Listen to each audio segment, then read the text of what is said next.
തൊഴിലാളിയായി വന്ന് മുതലാളിയായി മാറിയ ആളാണ് ആന്റണി പെരുമ്പാവൂർ.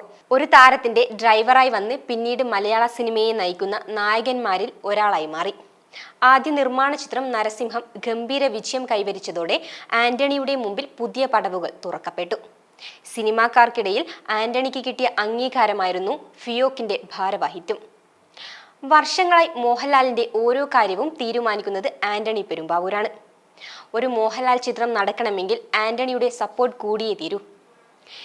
ആ തീരുമാനം അനുസരിച്ച് ലാൽ മുന്നോട്ട് പോവുകയുള്ളൂവെന്ന് പറയുകയാണ് നിർമ്മാതാവും സംവിധായകനുമായ ആലപ്പി അഷ്റഫ്.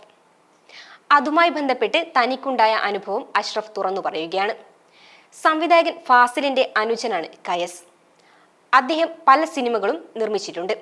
ലാലുമായി നല്ല ടേംസ് ഉള്ള ആളാണ്.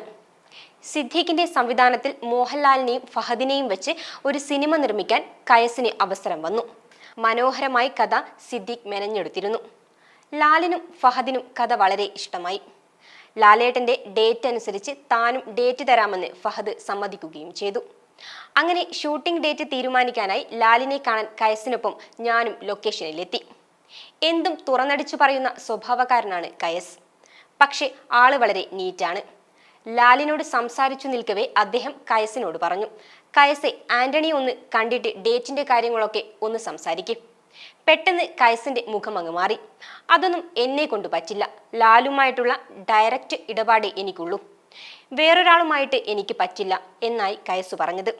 ഇതു കേട്ടതും ചിരിച്ചുകൊണ്ട് നിന്ന മോഹൻലാലിന്റെ മുഖം വേറൊരു രൂപത്തിലേക്ക് മാറി. വളരെ ഗൗരവത്തോടെ കുറച്ചു സമയം അദ്ദേഹം ഒന്നും മിണ്ടാതെ നിന്നു. ലാൽ കാരവാനിലേക്ക് പോയിരുന്നു. ആ വലിയ പ്രൊജക്റ്റ് അതോടെ ഒറ്റത്തെറിക്കലായിരുന്നു. ആന്റണി പെരുമ്പാവൂരിനെ മാറ്റി നിർത്തി ഒരു പരിപാടിയും നടക്കില്ല എന്ന് വീണ്ടും തെളിഞ്ഞു. ആന്റണി ഇല്ലെങ്കിൽ എത്ര വലിയ പ്രൊജക്റ്റ് ആയാലും വേണ്ട എന്ന നിലപാടാണ് മോഹൻലാലിൻ്റെത്.